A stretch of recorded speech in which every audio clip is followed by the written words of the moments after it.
second just to drop in, Kelly? Do we want to take a second just to let's do that. Yeah. and like, okay. I can do a little dedication for us if you'd like. Okay, do it. All right. Mother, Father, God, Great Spirit, thank you for the coming together of Kelly and Azaya and our tribes today. Help us to just settle in and feel grounded.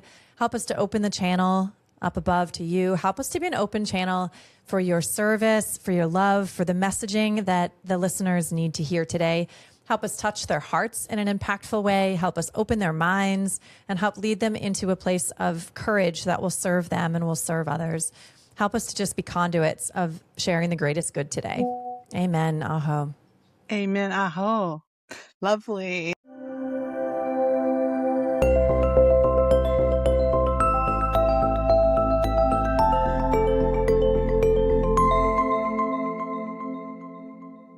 Hello, believers, dreamers, and bucket list retreaters. Welcome back to Bucket List Retreats, the podcast. I'm your hostess, Kelly Morgan Murley. And if you are new here, welcome. We are so happy to have you. And if you would all please help me welcome my dear friend, Azaya Vega. Hi, Azaya. Hello, everybody. Thanks, Miss Kelly. Now, you were so gracious to invite me down to your gorgeous retreat in Dominican Republic. Samaná. Is that how you say the town? Yeah, you're close. It's Samaná, but you know, you sound like a real local when you know that it's Samaná. It has one of those accentes, you know, in Samaná. It looks like, yeah, so it could be Samaná. It's pronounced all different ways, but if you want to be a local, it's in Samaná, which is the north, the peninsula along the north coast of the Dominican. So good job. Right. Yes. And I flew into Santo Domingo and then you guys picked me up. It's about a 3-hour drive through the beautiful jungle out to your place. It's just magnificent. Thank you. We love it here and we loved having you. I mean, the whole purpose is to invite people who bring a beautiful heart and who have something to share with the world. And our job is to really just hold the container, to hold the space so that people like you and your listeners that are also hosting retreats, that you have a platform and you have a safe container, both from the business side and the energetic side, to be able to bring your gifts out to the world. So that's what we're here for. And I was stoked to have you. We had so much fun. So many things I love about your beautiful center. And I was talking to you before that, like before I ever went to Morocco, I never knew how much I wanted to go to Morocco. And that's how it was exactly in the Dominican Republic. I had never really hadn't crossed my mind, to tell you the truth. It wasn't on my bucket list of 50 items or 50 places. And I'm like, gosh, what else am I missing out on in this world, you know, by not having it? That's a great question. No, it's so cool. And honestly, it wasn't on my bucket list either. You know, we were exposed to the Dominican only through investors in our American business who had been working on building like an eco development down here years ago. And that project fell through, but there were lots of beautiful relationships and connections. And this investor who was at our house started to talk about his involvement in the Dominican. And I was kind of embarrassed, honestly. I was like, I don't think I could point on a map to where the Dominican Republic even is, let alone had I ever been or wanted to go, right? And a year and a half later, we were buying this little eco hotel and converting it into a retreat center. And so that, the best magic is the stuff that comes from, I feel like, word of mouth. And it comes when we're not always looking for it. It just drops in the right time, right? So true. Okay, so for those listening that aren't quite sure where the Dominican Republic is, where is the Dominican Republic? Yeah, it's this island. Okay, I'm going to give you the trivia, so you'll be a rock star at the next barbecue. It's an island called Hispaniola, and it's shared with Haiti. So if you're looking at the Haiti situation and you stay current, we are about 8 hours where we live from Haiti. So there's no fear about that. Don't worry about, that being the case. But it does share this island with Haiti, and it's south of Florida. So it's about a 2-hour flight from Miami, super quick and easy. And it's actually the #1 tourist island in the Caribbean. So it's surprising that more people, think of Puerto Rico, which is just south of us, or they think of the Bahamas, which is north of us. But the Dominican's actually the most popular destination. It's just that. Here's the reason. Here's all of your trivia that you need to sound informed at the barbecue. The reason is, why haven't we heard of it? Because about 90% of the tourism that comes to the country goes to Punta Cana. And that Hmm. is all inclusive resorts. It's like Yep. everything has been paved over. It's gorgeous, but it's very kind of cookie cutter resorty. So those of Yeah. us that lead retreats, those of us that like places off the beaten path where we want to hang out with the locals, we want to hang out with the nature, that isn't our jam. And so most of us are like, okay, well then Dominican's off the list because that's not my jam. Right. But what's new is, and I think what you fell in love with when you came to Zaria was just the fact that we stumbled into this hidden little gem of nature and of spirit on the very north shore of an island. And it's so opposite from Punta Cana, that like literally Samaná is where Dominicans come to go on vacation. They call it the gem of the island. Mm. And it So is there's your trivia. so beautiful. Yes. I loved every minute of driving up there. I know a lot of people will say, well, I just want to fly there and not drive very far, but you just get to know the place. And it just seems to get more spiritual and more beautiful as you go. And what I love, uh, is that it's 2 hours from Miami. So the flight is just so quick. And for those of you on the East Coast, it's nothing to get down there. On the West Coast, we just flew overnight, Florida to Miami, and then in the morning, 2 hours over there. So we were there kind of early in the day, and it was nice because the day was just starting. And I love that about it. But uh, just everything growing, every house plant that you have in your house is growing alongside the road. Cocoa trees everywhere. I couldn't get over that. And we were sampling them on a couple of our hikes, just taking it off the tree and taking it, taste it. It's just everything you imagine that a jungle would be. And I love that. I love the jungle. I've been to Mexico several times, but whenever we start planning there, I'm like, well, is it in the desert, Mexico, or is it in the jungle, Mexico? Because that is a big difference. I mean, I love the desert too. I live in it, but that was what I just fell in love with, just getting down there to the retreat center. Yeah, So totally. It's gorgeous. kind of this mix of like being in the jungle. And yeah, it's so fun to be able to pick the coconuts. We did the same with cacao. So we actually have or you loved the cacao. We had the cacao growing right at Zaria in the retreat center, and you pull it down with your own hand, cut it open, and then we would eat the little seeds by sucking the sweet, like gelatinous Yeah. stuff off them. So, Yeah. the mangoes, the papaya, the local chinola, which is passion fruit, grows all right on our property. And the other thing too is that unlike, some other places, we don't have to choose between the jungle and the ocean.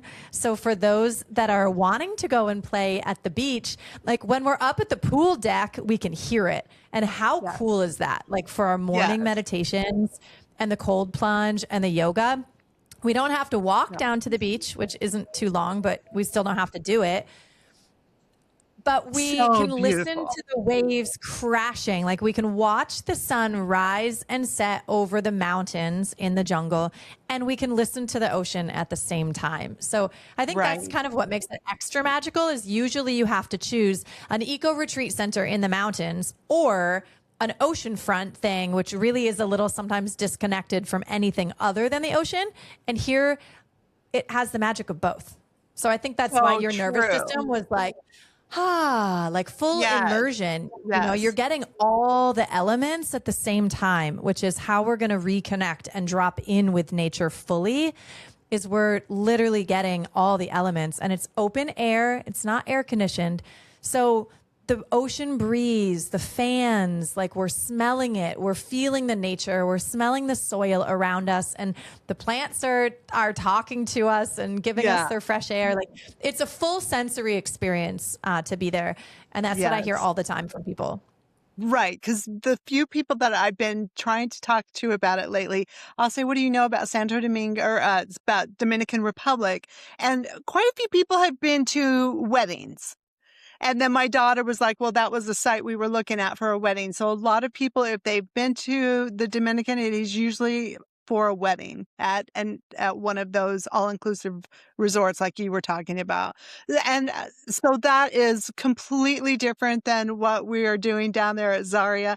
And I loved the open wall to the jungle, especially when the rain came at night. It was the most cozy, just wonderful things, hearing that rain hitting all of the foliage. It was super magical. So the place itself is super magical, and having it on a mountain. So I don't think I've been to a mountain jungle area before. You're right. It's always either, a flat jungle right there next to the beach, but I've never been to a place like that before. So it was easily enthralling me, and I just fell in love with it. It's like, the end.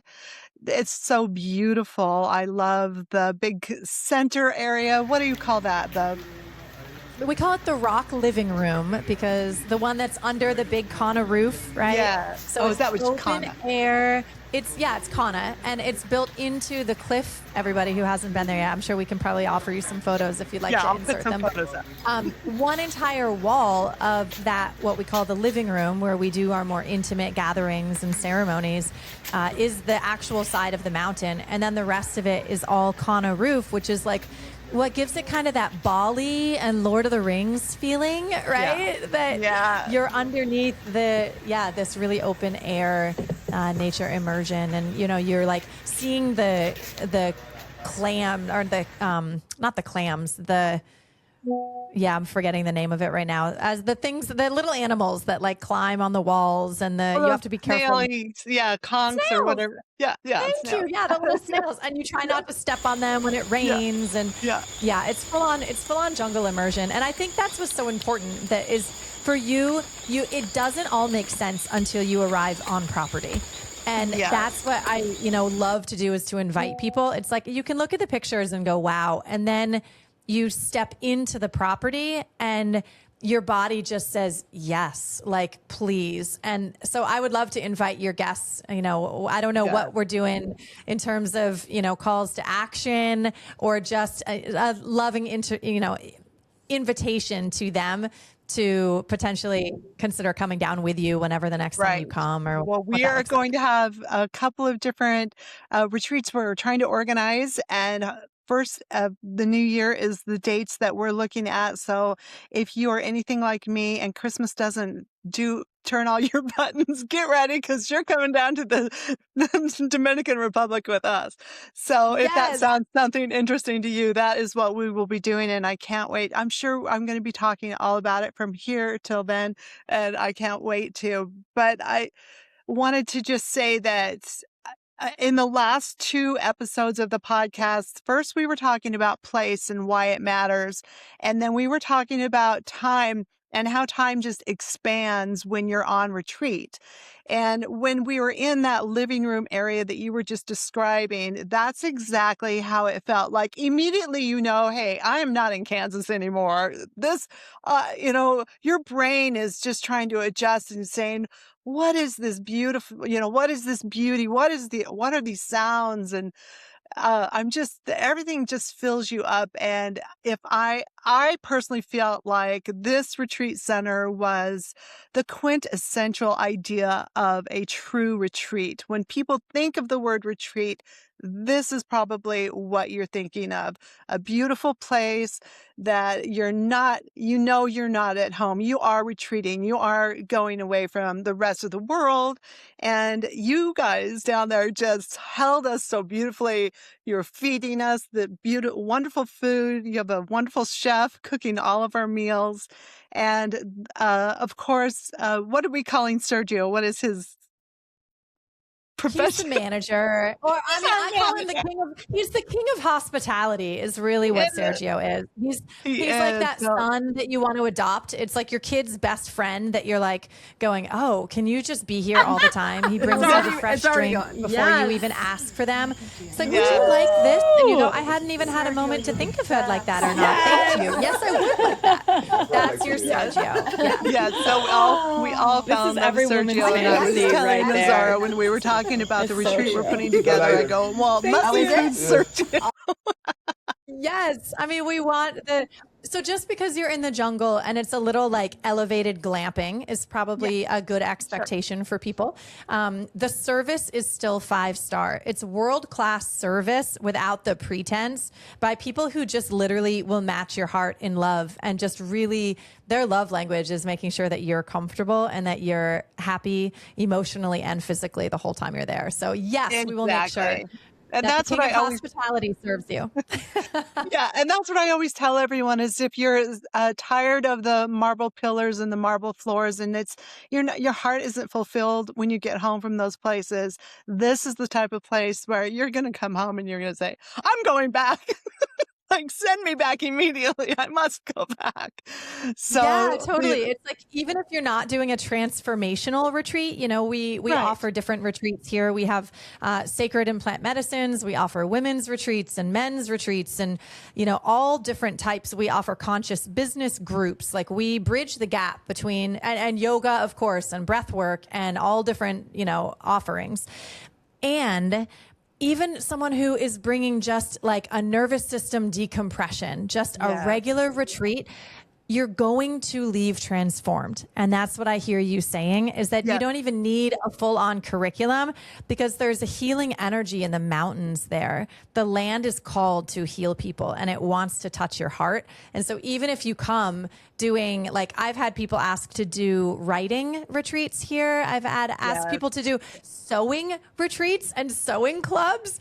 And I guarantee you, even if it's something like that, isn't designed for transformation, air quotes, if you can only hear me and not see me, people leave transformed because your heart gets touched by just disconnecting with the consumerism and the go, go, go, go of our world all the time. And yes, we have Wi-Fi there. So you do have access to that, but it really allows you to just drop into your more natural self, into nature, and to reconnect with humans and with yourself and with the divine, if that's, what you're looking to do. So Or all of the above. And I just found myself just shutting the phone off other than just to take photos because everywhere I went, oh, look at this flower. Oh, look at this scene. Oh, I just have to, grab this and remember it or record that rain as it's hitting the jungle in the middle of the night. I don't know. It just, to me, it was just so perfect. I loved everything about it.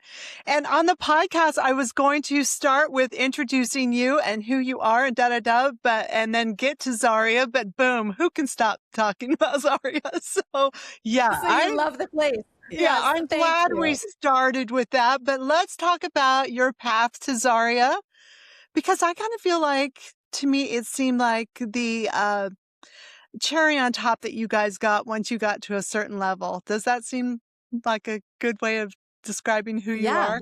Yeah. Yeah, it's cool. And I mean, thank you for starting with Zaria because really that is just our service in action. You know, Zaria is not all that we do. It's not all that we are, but it's a beautiful overflow from the life that we have been blessed to create. And we've created an intentional life, and freedom and impact and service are all a huge part of that. And so being able to offer and hold this container for other people to bring their magical healing work to the world is really, it's our greatest blessing. And so I just think that's great. So you're talking about you and your wonderful husband, Revan. yes, and my hub's Rebby, and we're down here with our 3 children as well.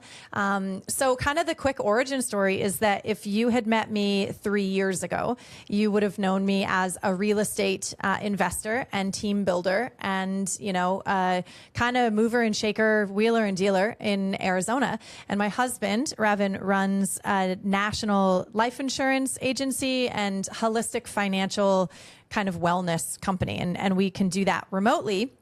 And we were living pretty contently in this sort of golf coursey life in the suburbs of Arizona. You know, I got my 3 kids, my family, my parents were nearby. We thought that everything was just as it should be. It was like you finally kind of check everything off of the list of like, the 2 cars in the garage and the healthy kids and check, check, check all through the list. And honestly, neither of us wanted to really admit to the other one that we were kind of bored.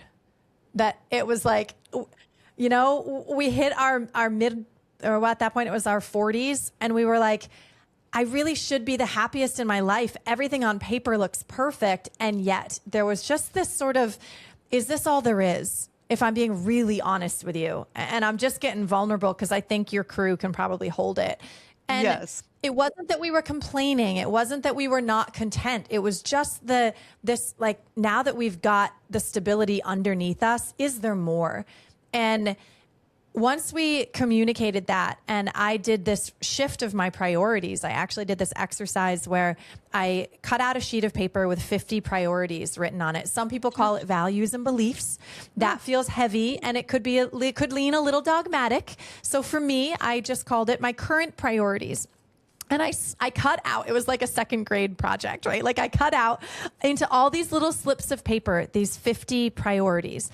And I started to sort them, and I intentionally sorted them not from a place of 20 years ago in high school, here's what I would have wanted to achieve. 10 years ago, here's what I wanted my life to look like. Even 2 years ago, what were my priorities, my beliefs, my values? I was like, I want to do this from today, and me moving forward with no expectations of what anybody else wants for my life or who I'm expected to be or what I'm expected to do. Let me just allow myself this moment to do this.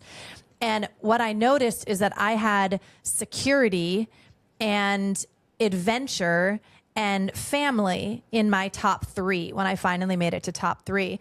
And how I had been living, and tell me if my story gets too long for you, but it won't go too much longer.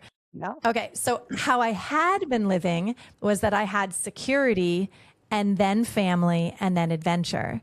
And what I noticed was that that served me for a time. It served me to work hard, to build my businesses, to live my life with that as my guiding principle. But once I got there to just enough security and I was like, now I'm bored, it was time. And I felt this shifting within me to move adventure back up above security. And as I did, Kelly, like I was sitting on my floor on my kitchen, like I'm literally being a second grader, right? Like with my scissors and my, like my little worksheet. And I literally remember starting to shake, and my fingers are doing it now as I'm talking about it. And it was the core foundation of the life that I had created that I was bravely exploring. What would it feel like if I moved adventure above security? And I sat there with it, and I shook and I trembled with fear about what that could look like of losing this life that looked perfect on paper. And I had a knowing that this is who I'm designed to be, not for my past, but for my next chapter. And I'd been listening to Brene Brown. I've been listening to these other people that were like, I love Elizabeth Gilbert, for example. And I just knew I had to take this courageous leap. I didn't know what it was going to look like at the time. But what I have learned since then that happens is that when we rearrange our priorities to be current and deep and true, the world rearranges around us to meet them. And about 6 months after that, my time frame might be off, my husband could correct it, but not long after that, we went under contract to buy this crazy ass, eco hotel in the middle of a third world country where I didn't speak the language and I didn't know international real estate, and I had never even lived, and our world went upside down in the most perfect, beautiful, aligned way. And now I live for adventure above the freedom and the family. And I teach people that they can reinvent themselves at any time. And it's so beautiful to be part of that awakening for others as well. So that's kind of how I got here.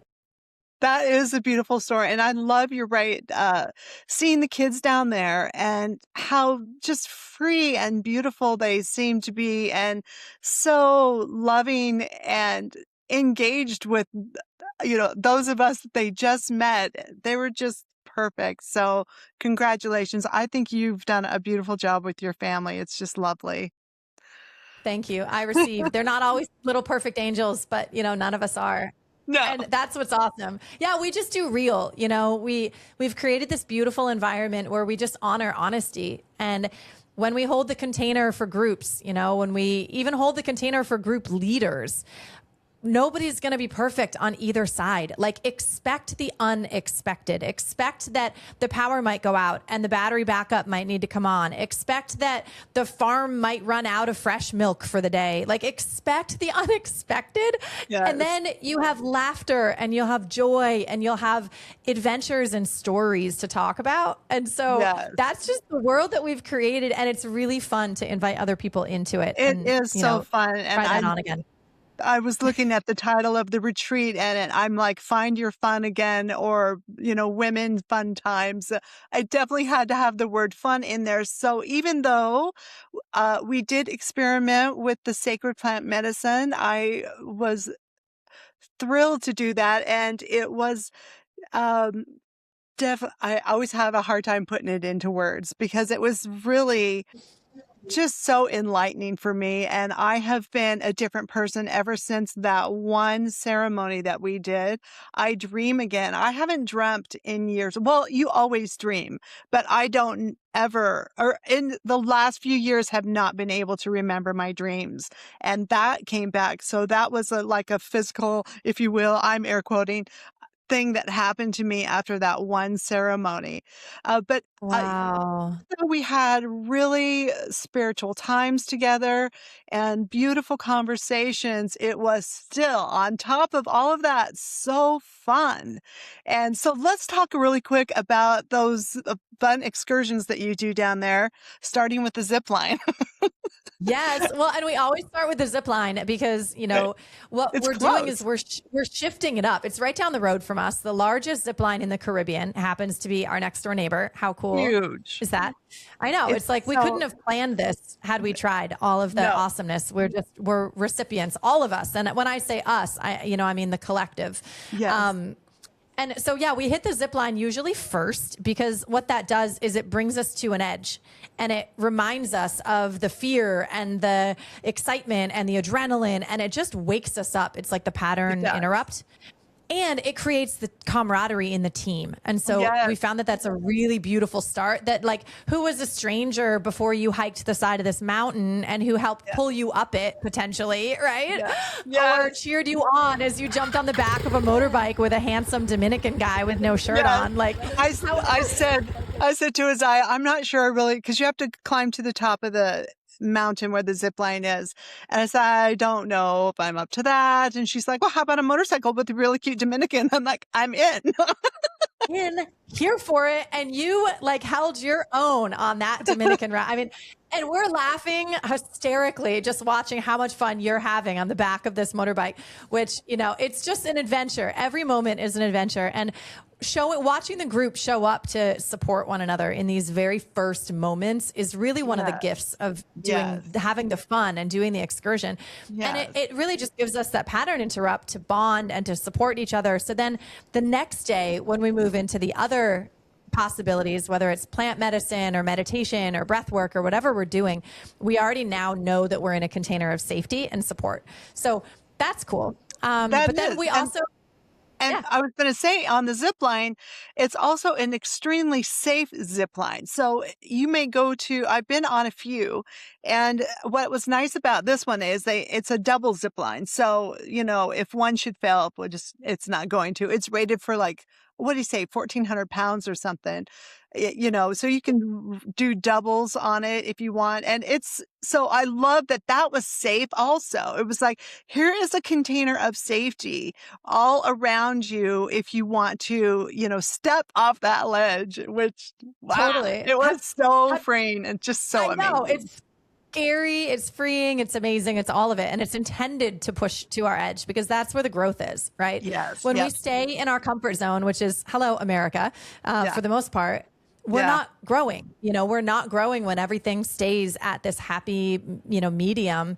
And so we have to consciously push ourselves into environments that are a little edgy if we want the growth. And quite frankly, all-inclusive resorts where you never, push your edge, it's much harder to get your participants to that place when there's nothing physically that's leaning into to their shift. But I don't know if we ever talked about, did you ever see the movie King Arthur with Mark Wahlberg? I haven't seen it, but I did when I got home, like look it up on YouTube. So I saw clips. Yes. of So him. Yeah.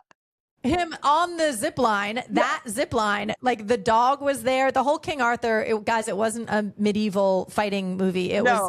about this trip to the Dominican and this dog named Arthur who befriended the adventurers, and they literally filmed it on the zip line that we do. And so it's like a world famous zip line. And if it's safe enough for Mark Wahlberg with all his Yeah. big muscles, y'all, Yeah. like we got this. Yeah, it's just amazing. I think there's 13 different runs, or 12 or 13, and my favorite zip line before that was in Maui, and I think there were 3, which was amazing. But this one, coming between these 2 mountains and then the river below, it's just so exhilarating. It's really one of the best experiences I've had. Oh, I love hearing you talk about it because I kind of get spoiled. Like I forget the things that make it so unique. When a lot of zip lines, they're put up on pegs, right? Like they're people that build tree forts and then they connect a zip line and they call it a zip line. No, this is legit in the mountains. You're right, with the river below, and it's going 12 to 13, depending on how you count them, through the trees. And it's for real. It's the longest zip line in the Caribbean, and it's legit. So I mean, that's one excursion. The other is that we have the waterfall that is the largest waterfall in the Caribbean. It's in El Limon, which is, usually we'll jump into a van or a car or even one of those open air African safari buses. We can rent those for groups that are big enough. And we head up to the waterfall, and you can walk it for a 30-minute hike, or you can do up to an hour and a half hike. You can even get a horse for people who have trouble doing the hike themselves. And that you can speak to the adventure of that, which is, another next level adventure. An adventure. Right? Yeah. And so it's like a choose your own adventure. The people who really want the vigorous hike, they can get it. The people who want the horse experience, you can get it. Yeah. And, I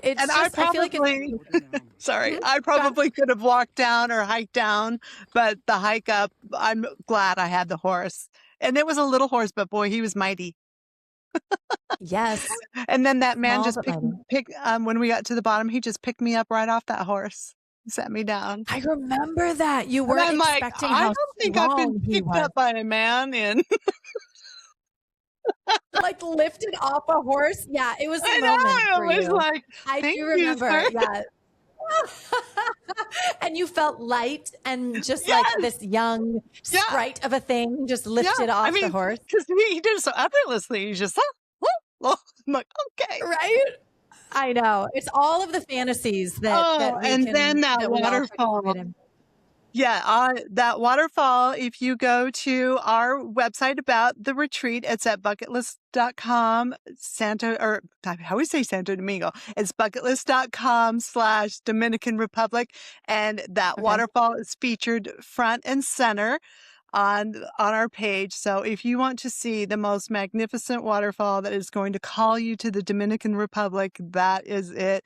I have never seen anything so beautiful. Of course, I've been to Niagara Falls and Yosemite. I've been to, Bali. I've gone to a couple different waterfalls, but this thing, it's like a soft waterfall coming over this huge cliff. It's just absolutely amazing. And then we swam at the bottom, and wow, I just think it's one of the most beautiful, it seemed like a sacred place I've been to. That's awesome. And one of the other favorite things I love is you mentioned that we swam in the water. One of the cool things about being in the Dominican that I didn't know until we got here is that it really doesn't have a lot of like dangerous wildlife. So, I've traveled to Costa Rica, for example, and like, sorry, not to knock you, Costa Rica, because I really love you. But everything there wants to kill you. I mean, it just let's say it like it is. Like from the little tiny frogs to the snakes that drop out of the trees when you're on trail rides on your horses. Like the guides when we went there last time, and we loved it. My hubs and I are all about doing these adventures. They were like, yeah, just make sure that you keep looking above you on the trail ride because the snakes will fall down to like literally land on you on purpose. And I went, but here in the Caribbean, The animals are tranquilo, like they just chill. There's very, very little. I mean, there's no poisonous animals. You can go barefoot into all the streams and the rivers and in the waterfalls, and there's nothing that you have to worry about. There's no fish. There's no toxic anything. There's no gators. There's nothing here. Like, it's kind of like the Dominican people, honestly. I think that the animals are representative of the Dominican people. They're just chill. They're easygoing. They're friendly. They may not have like the fastest pace in the world, but because of that, they're also tranquilo and easygoing. Yes. And so it's a really nice thing to think about. It's island time, and it's like the peace of that everything just wants to be chill and nothing here is going to hurt you. And so that feels really good to me when, like, you talk about pushing an edge, but also knowing that you're in a safe container.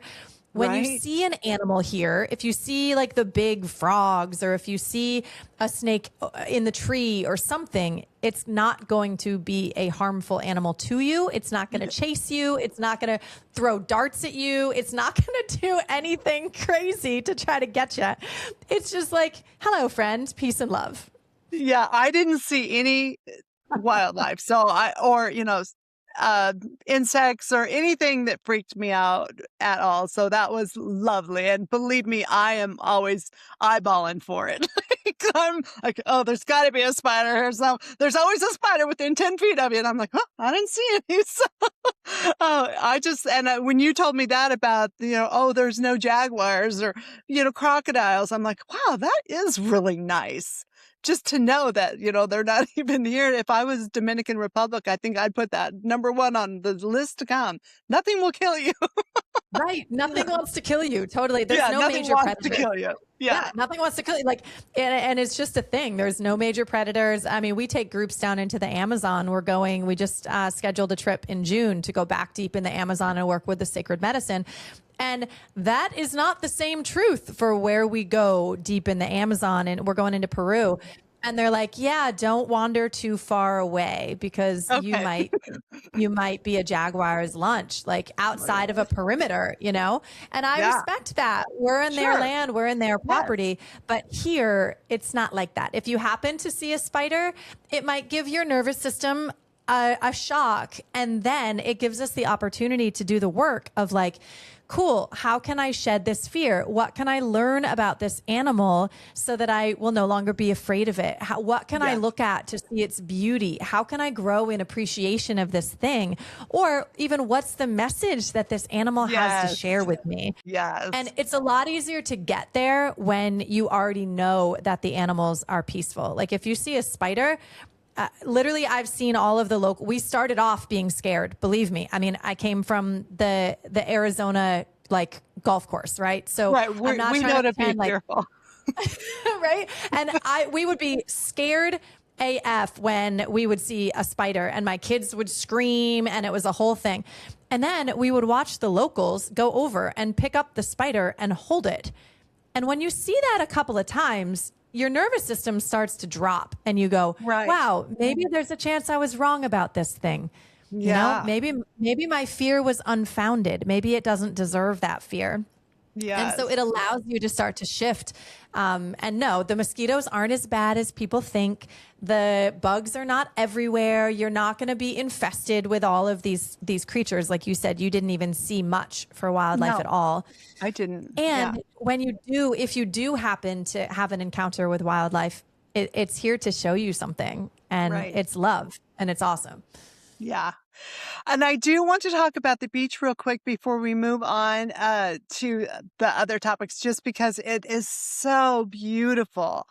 I, once again, have been to several beaches, but this one with the jungle and the mountains, and really it's not busy at all. I'm not sure if we were at a non-busy time, but literally there was nobody once we walked to the right and around some rocks and over this little river that came out of the jungle. Oh my gosh.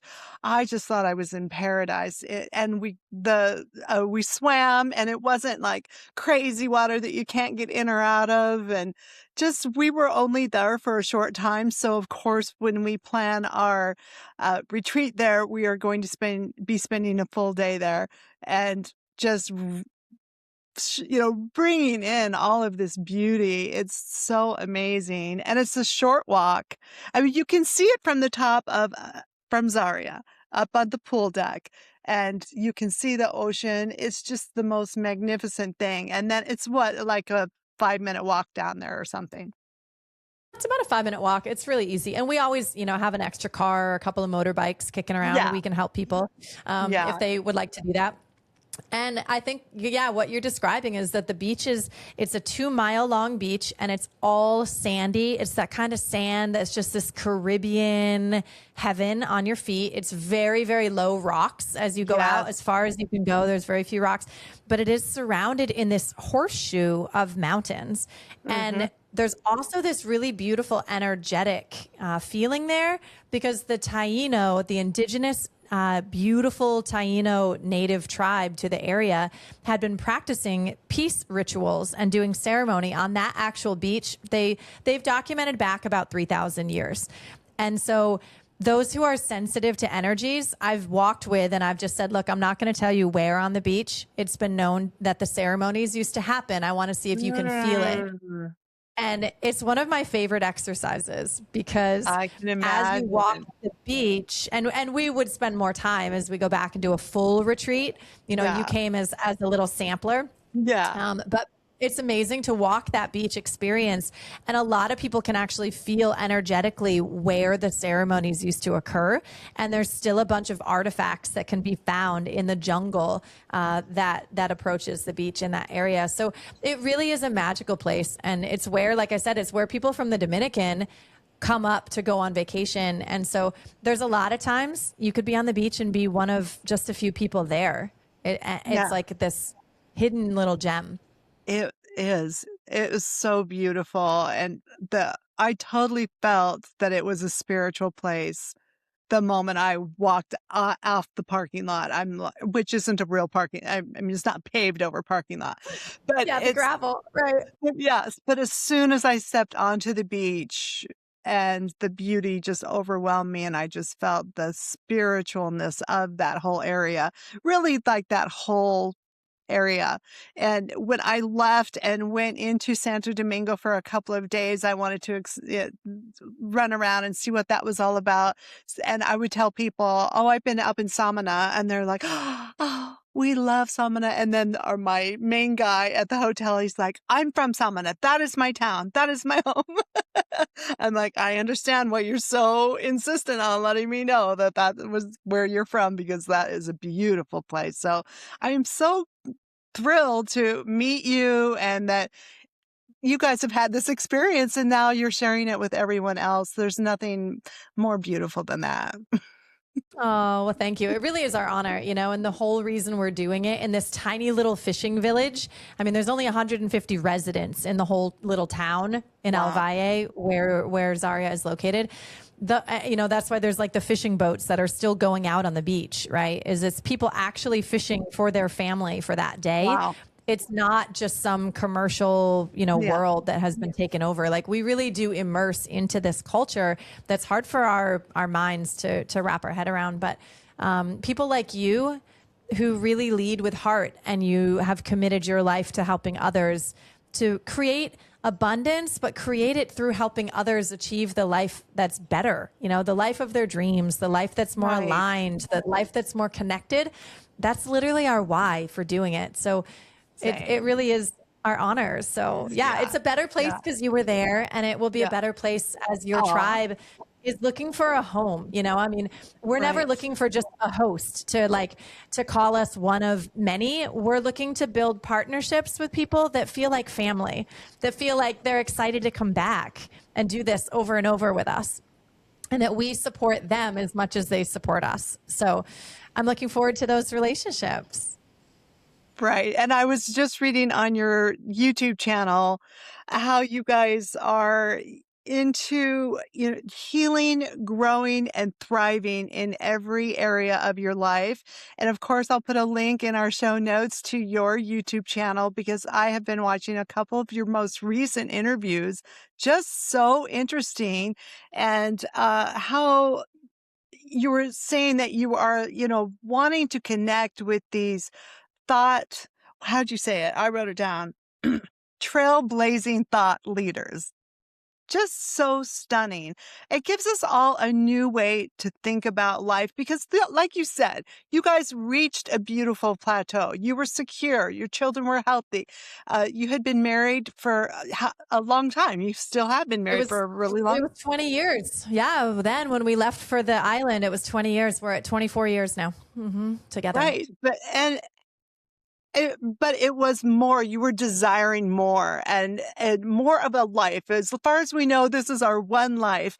And we want to experience everything that we can in this life that is for us and for the better good of everyone. So you guys kind of embody that. You you totally embody that. And I love that about you. I just love finding those type of people in my life. It helps me learn from you.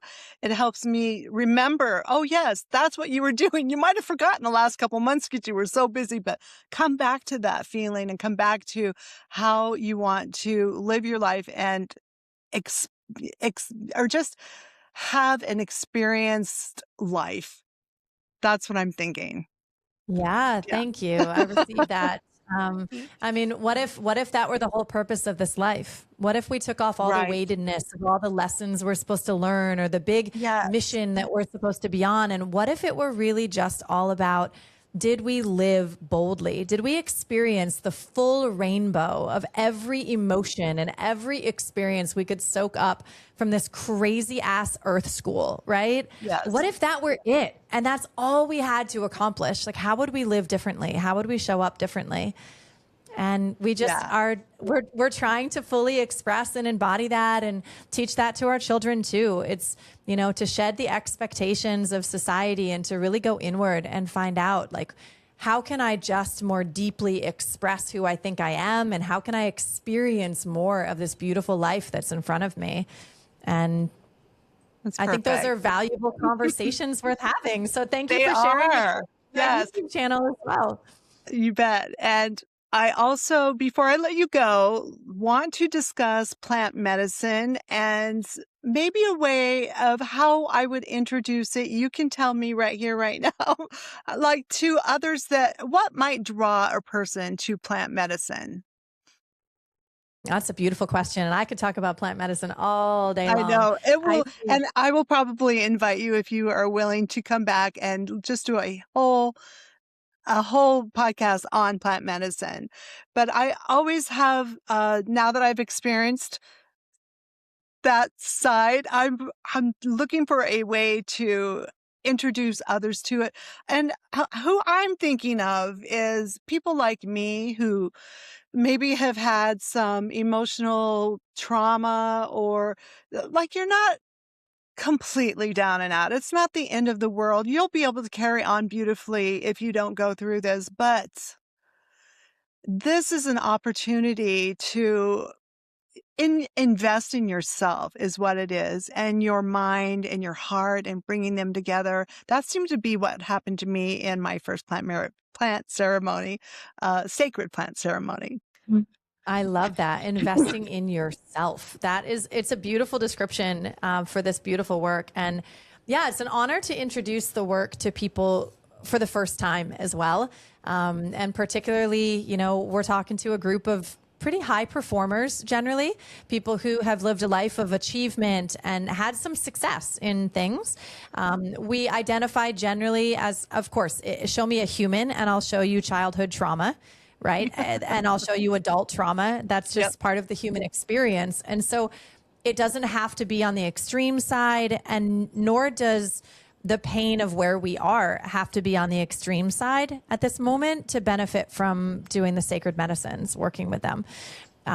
Really what we see for people who are coming from a higher level of day-to-day living right now, which is probably your audience, is just a peeling back of what no longer is you, a peeling back of layers that you've put on. It's like an onion. We wrap ourselves in layers of protection, quite frankly, as children, and even in adulthood with all of the relationships and something that has ability to hurt us. And so we add a layer and we add a layer and we add a layer. And before we know it, we have kind of these walls up around us and we're not fully connecting with other humans, and we're not fully connecting with the divine, and we're not fully connecting with ourselves. We lose that connection. Right. And so what I see happen with the plant medicines, which is what happened with you, is that, and from your, sharing with me, I don't want to speak for you, but Yeah. what I see so regularly is just that those layers get removed. The onion just gets peeled, and you're left with a truer version of your more authentic, unfettered, unprotected, beautiful, alive self that is just sitting in a place of clarity and connection and confidence, and not so encumbered by all of this other stuff that we have taken on by way of being human for so long. And as we shed that doesn't belong to us, our most joyous and alive and free and beautiful version of who we really are gets to start to run the show, not just shine through, but it gets to be the one to start to lead again. Like when we were kids, That's how I felt, was like, uh, like how I did when I was a little girl. And while I was going through it, and I was thinking, when we were in ceremony, I was thinking about an issue that I had. And it's funny you said feeling, because I felt like it just said, Spirit said, just forget about it, or just, he just gave me the freedom to let it go, is what it was. Yeah. Where I had probably already experienced all the pain I needed to on the subject. And I keep saying he, and I don't know if it was, but it was just like, just shush. He was showing me, just shush, off your shoulder. I just had that beautiful feeling. I'm like, oh my God, can I actually do that? It was, a bad situation. And it's like, yeah, but you've dealt with it. You've been through the pain. You've corrected the errors you made. And that's kind of like, it all just hit me really fast. And now you're just going to poof, Kelly. You're just going to let it go. And I'm like, oh, okay. That's what I'm going to do. Really do that? Put a smile on my face. Can I really take off this 10,000 pounds of weight that I've been carrying on my shoulders for so long because I felt like I deserved it? Can I really? And in the medicine ceremony, you're offered by Spirit that opportunity to finally do it. And then often the nudge to come in. Like some people feel like it's cords that get cut and it's hooks that get peeled out of us from people that no longer have a right to be in our energy realm or in our body or in our space. I hear people say it's like removing an anchor that's been holding them back for so long. And I think one of the things like that usually, and people might be thinking right now, so an objection is often, well, I hear that it's really hard, that the medicine work can be really difficult and it can feel like a dying of self, a killing of the ego. So let me say, yes, that can be true. Okay. I'm not going to try to sugarcoat it because that would be doing people a disservice. Yes, sometimes the work can be very hard and it's worth it. So there's that. The other side is that in your circumstance, it's not always that hard. Sometimes it's a return to love. Sometimes it's a return to lightness, and it's an invitation to be in joy and peace and love again. And so it's not always like the documentaries are made showing when it's hard and big and scary. And that isn't also the type of medicine that we would be doing on these introductory retreats also. Like if you come into the jungle with us into, when we go into the Amazon and we work with the ones, I don't want to say it because you'll get flagged on your channel. But some of the traditional larger medicines that you've seen the documentaries about. Yes. Y'all, that's bigger work. Like, that you're stepping into a bigger surgery and you're doing it intentionally with clarity on purpose. That's not what we would be introducing. Just like pharmaceuticals, there's lots of different medicines prescribed for different symptoms. In these symptoms, if we're coming on a retreat for 1 week, led by someone who's not intentionally trying to lead a plant medicine ceremony exclusively, like you're not an expert in it, you maybe it's your first time experiencing it yourself. we're going to give you medicines that are on the lighter side, that are vetted, that are known to be nourishing, that are known to be allowing you to access more likely the experiences of love and lightness. And that's not to say you may not experience a hard moment or a hard couple of moments, but it's a very different experience with intention that you're walking into than going to a full-on plant medicine ceremony that, you know, we're really trying to do big work. Yeah. If your host, if you come and you say, hey, I'd like to introduce people to medicines, we're going to do it in a container where you're safe and where it's an introduction. It's not blow up your life and start again. It's like a taste of the medicine and a handshake with it. So no alarm necessary. Definitely, that's what I was afraid of, is that, you know, you hear so many people say that you're going to face your demons. And I'm like, you know what? And I'm almost 63 years old, and I have tried really hard to face my demons, and I don't really want to do that anymore. Like, you know, I feel like I've already made it past that.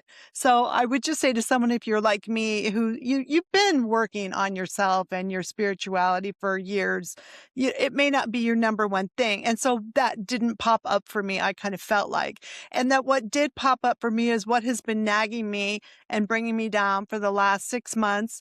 And even though I was afraid of confronting it, it gave me, like you said, it held me in a way that I was able to look at it and, you know,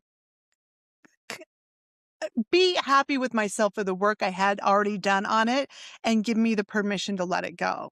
It was time to let it go. I now can see it so clearly, is what's so funny. It's like, geez, gal. I love it. Yeah. You know, but our bodies keep the score. They hold on to these things. Yeah. Like, you know, there's the fascia that's covering our muscles that like literally holds every memory that we've had. And so what we're doing is we're just breaking that up. And you mentally just thinking about it, you weren't able to allow the release of that, even though it makes sense to do so, because our body keeps the score. Our body holds these things. So doing something that's somatic work, whether it's breath work, whether it's a myofascial release, whether there's a bunch of different methodologies, but plant medicine is one of them that allows our body to actually shed those memories in a way that your mind can't do alone.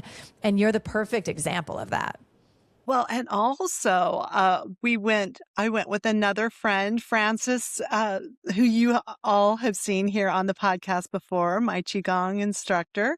She was with me, and I was concerned with all of the activity we did all week that I'm going to be so sore. And she's like, no, the mushrooms, the psilocybins help with that. And it did. And even though both of us had caught a cold on the way back, I felt so strong in my body. Like I still, I was dealing with this cold, but like my walks, my legs just felt so strong. And I didn't have any repercussions from, the hiking that I did do and just the activities that we did. So I loved that about it. I guess that's another thing that helps with those types of situations too. So that was great. All these extra benefits. Yeah, there's a bunch of research coming out of Johns Hopkins right now that's saying that the number one thing you can do for anti-aging is actually to work with microdosing. And it actually changes the telomeres in our cells, like on our DNA, which is what it's the indicator of how our body ages. And they're now saying that this microdosing with the substance we're referring to is the number one thing we can do for cognitive anti-aging. So if it's doing that to our brain, imagine the regeneration that it's giving to all the rest of our bodies too. Yeah, to ourselves in every way. We've read hundreds. It's so fascinating. And, I love that you, without even knowing that, you felt that in your body. And you're like, cool, I can do these things that I thought I was going to be tired. And yet you weren't, because you were so in alignment and, the medicine helped. But it was the medicine of the whole experience, too, of you being willing to shift and to lighten and to experience. Ready. Ready. Totally ready. Yeah. And it has a lot to do with intention. That was the thing that I wanted to share with you too, is that when we work with these sacred medicines, and I'm happy to do a full episode, and we can do it actually on, if you'd like to, on, introducing these medicines to retreats specifically. And we can talk about what works, what doesn't work, what we've seen gone haywire, what we've seen work really well. Like I'm happy to double down, if that's of interest. But I think the most important things with these medicines to keep in mind is setting, and intention. And a lot of people are like, oh, I've used some of these things in festivals. I've used them in party situations, for example. The difference here is that we're changing the setting and we're changing the set, which is the mindset. We're switching into a space of looking for wisdom and looking for growth and setting down the expectation that this is for recreation. We're using it as medicine to lean into spirit, to lean into self, to lean into whatever beautiful healing or leveling up that we're looking for. And the intention that you brought is such a beautiful story that it's not a one-way thing from the medicine to us. It's an energy. And so there's a communication, there's a relationship that's built there. And when we enter a conversation with the medicine before bringing it into our bodies, we're setting our intention like you did with, here's this issue. I'd love to feel it differently. I'd love to see it. I'd love to feel it differently. And it's responding to that within your body. And so I'd love for listeners to hear that too, so they don't think it's just this like pop a pill into, Alice in Wonderland, Never Land. You go off and you fight demons and you do all this crazy stuff. It doesn't have to be like that. It can be a beautiful handshake with a power slightly stronger than our mind that with intention can heal us in ways that we don't even know we need healing, quite frankly. Right. And I can imagine it would be beautiful anywhere. However, up there on the pool deck. So we did an evening ceremony up by the pool, and the stars were just so amazing. And you guys had the most beautiful music playing, and it just couldn't have been more serene or more lovely. Everything about it was so fantastic. So yes, you can do it anywhere, but of course we want you to come to Zaria and check it out there. You will be amazed. It's such a beautiful place. So I know we've talked so long and I don't want to keep you forever, but you have, I don't know how to even go into this because I'm sure it's a whole nother podcast too, but you and your husband have recently changed your names. And I want to know, can we discuss it really quickly, or is that something we should discuss a different time? Of course we could discuss it. I mean, me discussing anything really quickly is the hard part, but you should do your best really quickly. Short. Yes. But I love how, because actually it is something that I have always, I've known a couple people that have changed their names, but not necessarily, I would say, for the reasons that you guys chose. So maybe let's start with your reasons. Yeah, just the real quick summary of it is if you had known us 3 years ago when we lived on the golf course in Arizona, you would have known us as Hannah and Chris Kirkpatrick. And so that we had no problems with our names. We had no problem with our life. We couldn't have imagined then that we would be sitting here today doing any of this, let alone changing our names to go with it. We met someone about a year ago now as we were speaking in the U.S. About wealth and alignment and creating life of your dreams and all the things. And he had a really cool name. His name was Artemis. And we were like, whoa, that's a cool name. You had to have pretty cool parents, And he was like, actually, no, I changed mine and my wife changed hers. And we looked at him and he's like in a button down, and he had been working in holistic medicine in a very highly respected capacity for many years. And he wasn't the kind of person that we would normally associate with a name changer, if I'm going to be really honest, right? Okay. Like it wasn't this sort of just hippie out there, like blow up your life and move to Bali kind of a person. It was someone who, and not that there's anything wrong with that, and I'm not judging that. No. But we're those people that we have a foot in the business world and we also have a foot in the spiritual world.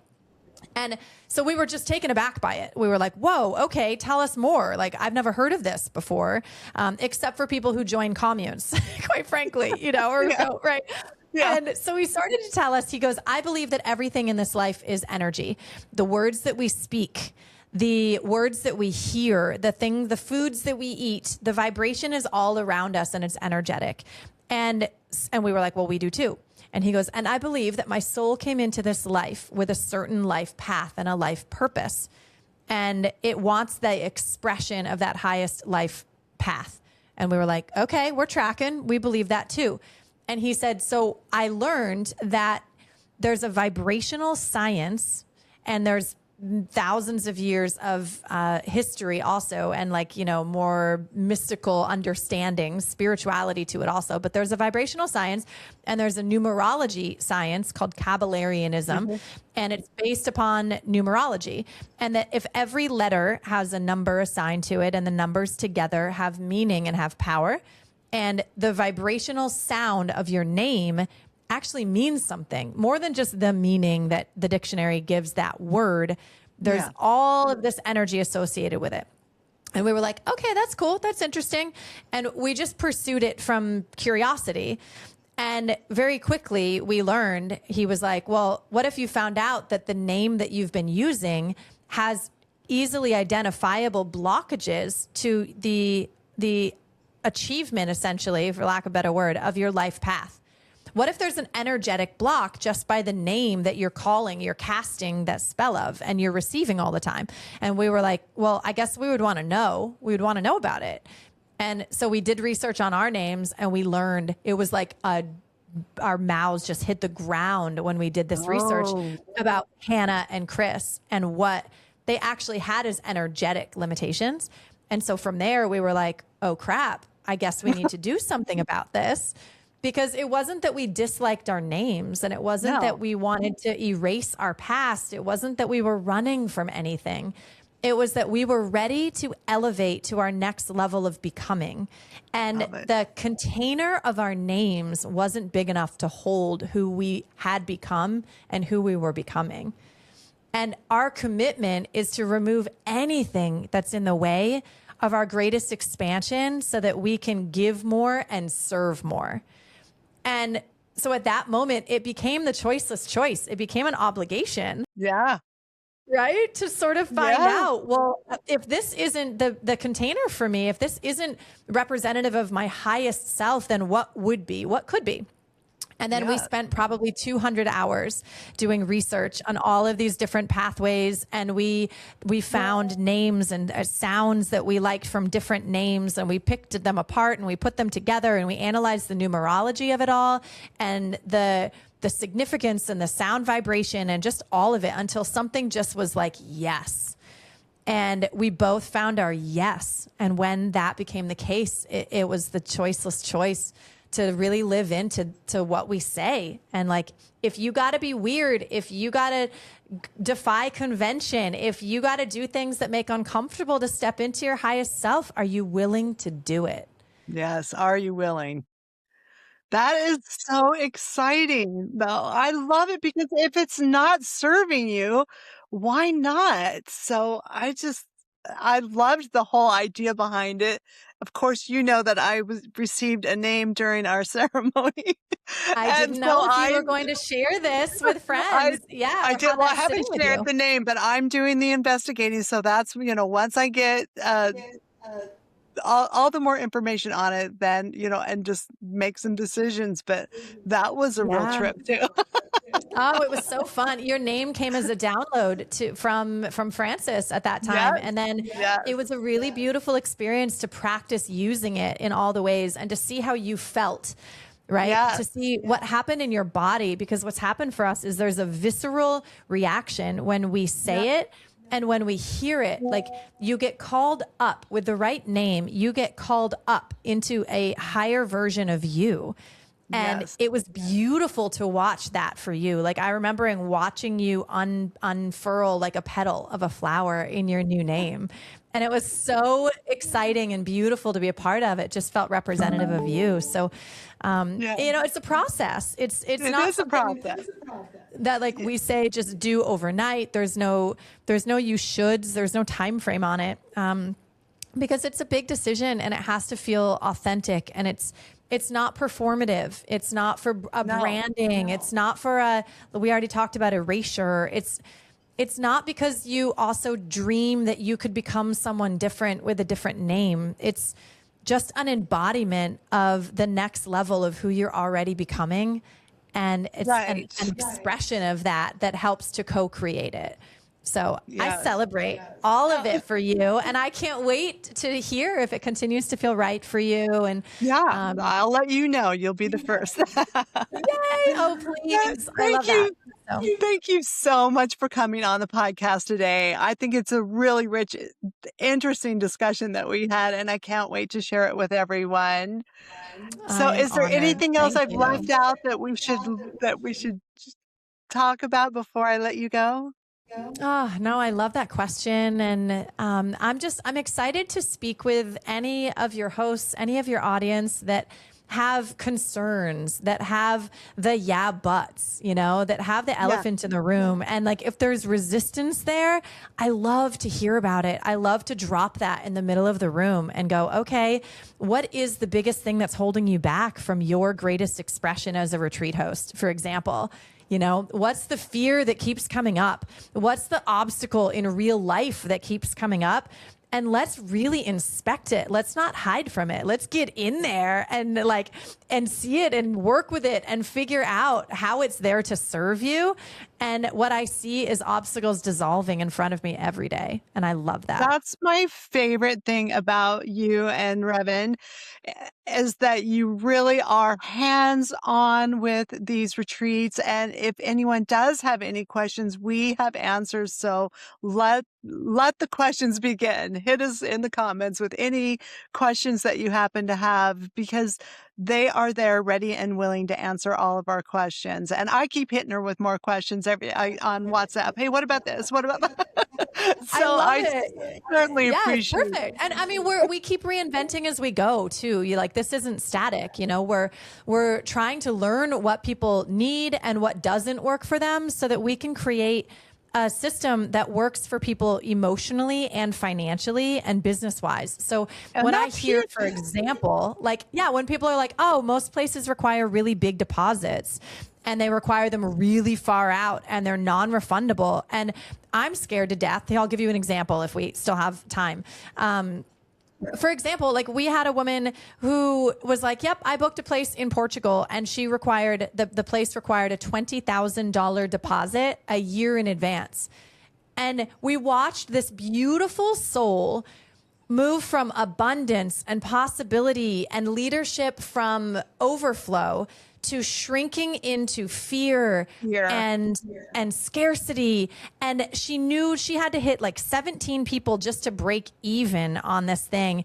And it took a year and it was a lot of stress. And we just went, what a beautiful opportunity we have to allow people to not function in that level of stress and scarcity. Right. Let's do the opposite of that. We want to partner with our people. We don't want to pull from our people.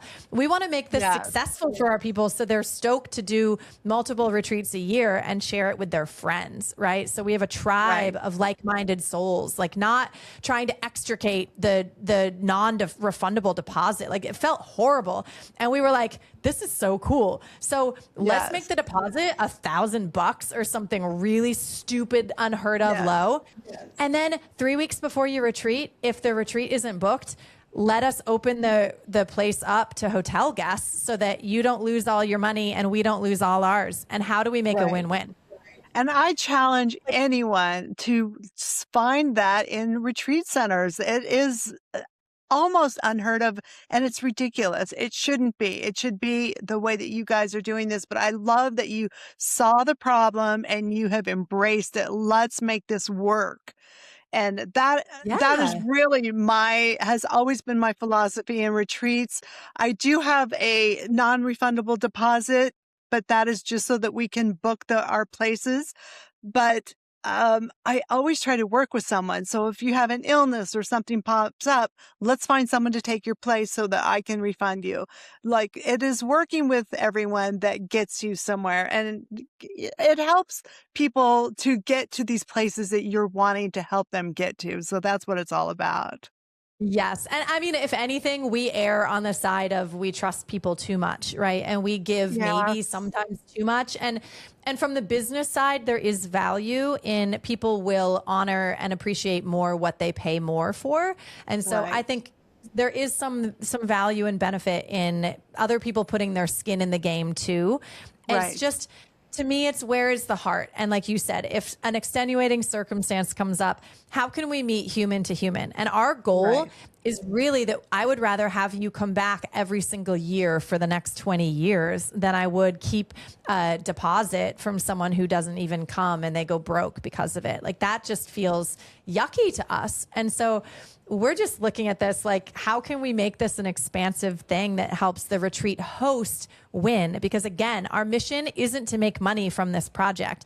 Yes, we, have a sustainability and we have some small investors that we owe responsible, gains to over time. Mhm. But we believe that we do that best by serving the retreat hosts the best. And so Exactly.